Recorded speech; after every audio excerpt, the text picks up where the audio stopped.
ಮಾಜಿ ಮುಖ್ಯಮಂತ್ರಿ ಯಡಿಯೂರಪ್ಪ ಓರ್ವ 24 ಗಂಟೆ ರಾಜಕಾರಣಿ. ವಯಸ್ಸು 70 ಆದರೂ ಭತ್ತದ ಉತ್ಸಾಹ. ಈಗ ಕೆಜೆಪಿ ರಾಜ್ಯಾಧ್ಯಕ್ಷ. ವಿಧಾನಸಭಾ ಚುನಾವಣೆ ವೇಳೆ ಯಡಿಯೂರಪ್ಪನವರು ಒಂದು ಇಡೀ ದಿನ ಯಾವ ರೀತಿ ಪ್ರಚಾರ ಕಾರ್ಯದಲ್ಲಿ ತೊಡಗ್ತಾರೆ ಅಂತ ನಿಮಗೆ ಕುತೂಹಲವಿದ್ದರೆ ಈ ಲೀಡರ್ ಜೊತೆ ಒಂದು ರೌಂಡ್ ಹಾಕಲೇಬೇಕು. ಲೀಡರ್ ಜೊತೆ ಒಂದು ಸತ್ತು ಕಾರ್ಯಕ್ರಮಕ್ಕೆ ಸ್ವಾಗತ. ನಾವಿವತ್ತು ಶಿಕಾರಿಪುರ ಕ್ಷೇತ್ರದ ಕೆಜೆಪಿ ಅಭ್ಯರ್ಥಿಯಾಗಿರ್ತಕ್ಕಂಥ ಮಾಜಿ ಮುಖ್ಯಮಂತ್ರಿ BS ಯಡಿಯೂರಪ್ಪನವರ ಜೊತೆ ಇರ್ತೀವಿ. ಒಂದು ಇಡೀ ದಿನ ಅವರು ನಡೆಸುವ ಚುನಾವಣಾ ಪ್ರಚಾರದ ಕಾರ್ಯವೈಖರಿ, ಮತದಾರರ ಮನವೊಲಿಕೆಯ ಕಸರತ್ತು, ಹಾಗೆ ವಿರೋಧ ಪಕ್ಷಗಳ ವಿರುದ್ಧ ಅವರು ನಡೆಸುವ ವಾಗ್ದಾಳಿಯನ್ನು ನಿಮಗೆ ಕಟ್ಟಿಕೊಡ್ತೀವಿ. ಈಗ ಬೆಳಗಿನ 7:30 ಯಡಿಯೂರಪ್ಪನವರ ನಿವಾಸದ ಮುಂದೆ ನಾವಿದ್ವಿ. ಅವ್ರೇನು ಮಾಡ್ತಿದ್ದಾರೆ ನೋಡೋಣ. ಬೆಳಗ್ಗೆ 7:30 ಸ್ವಗ್ರಹ ಶಿಕಾರಿಪುರ. ನಮಸ್ಕಾರ, ನಾನು ನಿಮ್ಮ ಯಡಿಯೂರಪ್ಪ. ಕಳೆದ 3.25 ವರ್ಷದಿಂದ ಮುಖ್ಯಮಂತ್ರಿಯಾಗಿ ಕರ್ನಾಟಕ ರಾಜ್ಯವನ್ನು ಮಾದರಿ ರಾಜ್ಯವನ್ನಾಗಿ ಮಾಡೋದಕ್ಕೋಸ್ಕರ ನನ್ನ ಶಕ್ತಿ ಮೀರಿ ಪ್ರಾಮಾಣಿಕ ಪ್ರಯತ್ನ ಮಾಡಿದ್ದೇನೆ. ಈ ರಾಜ್ಯದ ನೆಲ, ಜಲ, ಭಾಷೆ, ಸಂಸ್ಕೃತಿಯನ್ನು ಉಳಿಸುವಂತ ಪ್ರಯತ್ನ ಮಾಡಿದ್ದೇನೆ.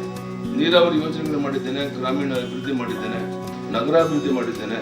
ಸುಮಾರು 1.5 ಕೋಟಿ ದೀನ ದಲಿತರಿಗೆ ಒಂದಲ್ಲ ಒಂದು ರೀತಿ ಸವಲತ್ತನ್ನು ಕೊಟ್ಟಿದ್ದೇನೆ. ಭಾಗ್ಯಲಕ್ಷ್ಮಿ ಯೋಜನೆಯನ್ನು ಕೊಟ್ಟಿದ್ದೇನೆ. ರೈತರ ಸಾಲ ಮನ್ನಾ ಮಾಡಿದ್ದೇನೆ. 10 ಹಲವು ಕಾರ್ಯಕ್ರಮ ಮಾಡಿದ್ದೇನೆ. ಇಷ್ಟಾದರೂ ನಮ್ಮವರು ನನಗೆ ಬೆನ್ನಿಗೆ ಚೂರಿ ಆಗೋದು. ನಾನು ಬೆಳೆಯೋದನ್ನು ಅವ್ರು ಇಷ್ಟಪಡಲಿಲ್ಲ. ಹೀಗಾಗಿ ನಾನು ಅನಿವಾರ್ಯವಾಗಿ ಕೆಜೆಪಿ ಪಕ್ಷವನ್ನು ಡಿಸೆಂಬರ್ 9ನೇ ತಾರೀಕು ರಚನೆ ಮಾಡಿ ನನ್ನ ಪಕ್ಷದ ಅಧ್ಯಕ್ಷ. ನನ್ನ ಪಕ್ಷದ ಗುರುತು ತೆಂಗಿನಕಾಯಿ, ತೆಂಗಿನಕಾಯಿ, ತೆಂಗಿನಕಾಯಿ. ಮೊದಲಿಗೆ ಶಿಕಾರಿಪುರ ಹುಚ್ಚರಾಯ ದೇವಸ್ಥಾನದಲ್ಲಿ ದೇವರ ದರ್ಶನ.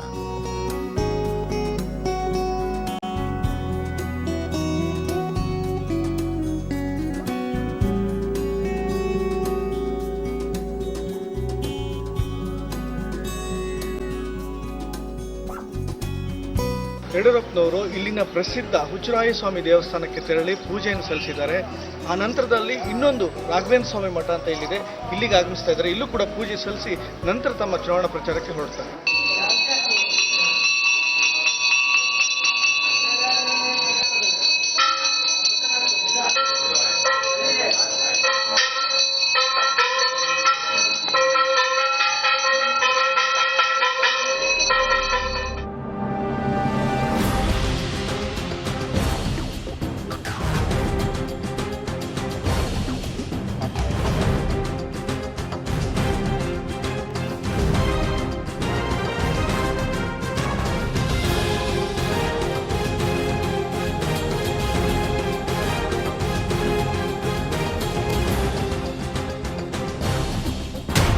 ಒಂಬತ್ತು ಗಂಟೆಗೆ ಮಕ್ಕಳು ಮೊಮ್ಮಕ್ಕಳೊಂದಿಗೆ ಸ್ವಗೃಹದಲ್ಲಿ ಉಪಹಾರ ಸೇವನೆ. ಇಡ್ಲಿ ವಡೆ ಯಡಿಯೂರಪ್ಪನವರ ಫೇವರೇಟ್.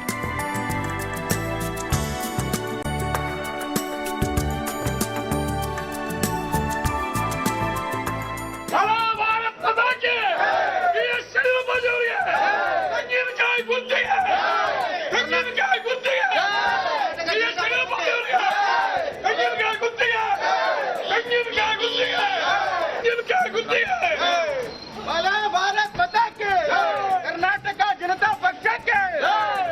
9:30 ಶಿಕಾರಿಪುರ. ಚುನಾವಣಾ ಪ್ರಚಾರಕ್ಕೆ ಹೊರಟು ನಿಂತ ಯಡಿಯೂರಪ್ಪನವರು ಗಾಮ ಮತ್ತು ಈಸೂರು ಗ್ರಾಮದಲ್ಲಿ ಕೆಜೆಪಿ ಪರ ಪ್ರಚಾರ ಕಾರ್ಯ ಕೈಗೊಳ್ತಾರೆ.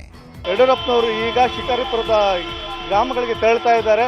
ಮನೆಯಲ್ಲಿ ಕಾರ್ಯಕರ್ತರನ್ನ ಭೇಟಿಯಾದ ನಂತರ ಅವರು ಈಗ ಗ್ರಾಮಗಳಲ್ಲಿ ಪ್ರಚಾರ ಕಾರ್ಯದಲ್ಲಿ ತೊಡಗ್ತಾ ಇದ್ದಾರೆ.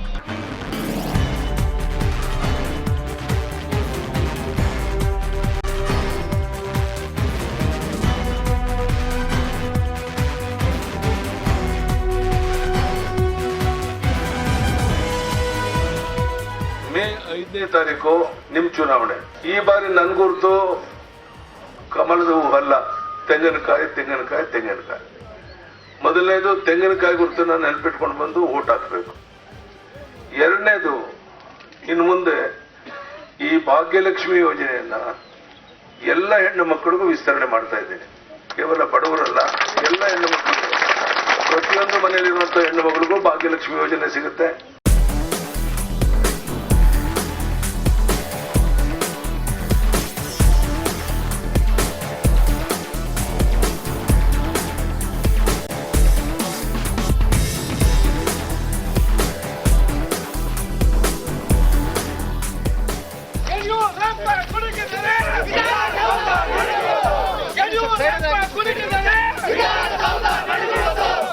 ನಾವೀಗ ದೇಶದಲ್ಲಿ ಸ್ವಾತಂತ್ರ್ಯ ಹೋರಾಟದ ಕಿಚ್ಚನ್ನು ಹಚ್ಚಿದ್ದ ಈಸೂರು ಗ್ರಾಮದಲ್ಲಿದ್ದೀವಿ. ಇಲ್ಲಿ ಯಡಿಯೂರಪ್ಪನವರು ಪಾದಯಾತ್ರೆ ಮೂಲಕ ಮತಯಾಚನೆ ಮಾಡ್ತಾ ಇದ್ದಾರೆ, ಜೊತೆಯಲ್ಲಿ ಬಹಿರಂಗ ಸಭೆಯನ್ನು ಕೂಡ ನಡೆಸ್ತಾ ಇದ್ದಾರೆ.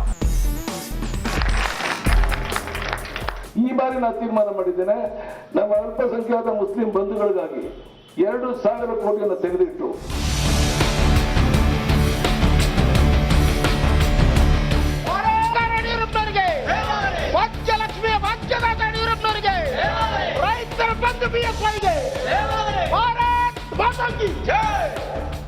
ನಂತರ ಚರ್ಚ್ ಗುಡಿಗೆ ಆಗಮಿಸುವಾಗ 11 ಗಂಟೆ.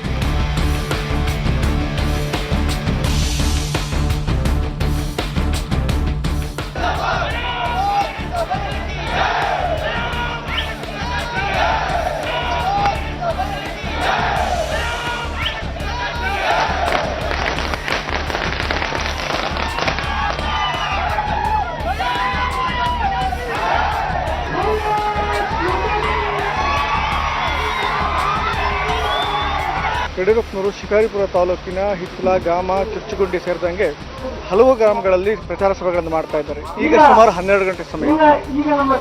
ಈಗಲೂ ಕೂಡ ತಮ್ಮ ಪ್ರಚಾರ ಭಾಷಣವನ್ನು ಯಡಿಯೂರಪ್ಪನವರು ಮುಂದುವರಿಸ್ತಾ ಇದ್ದಾರೆ. ಲೀಡರ್ ಜೊತೆಗೆ ಒಂದು ಸುತ್ತು ಮುಂದುವರಿಯುತ್ತೆ, ಒಂದು ಬ್ರೇಕ್ನ ನಂತರ.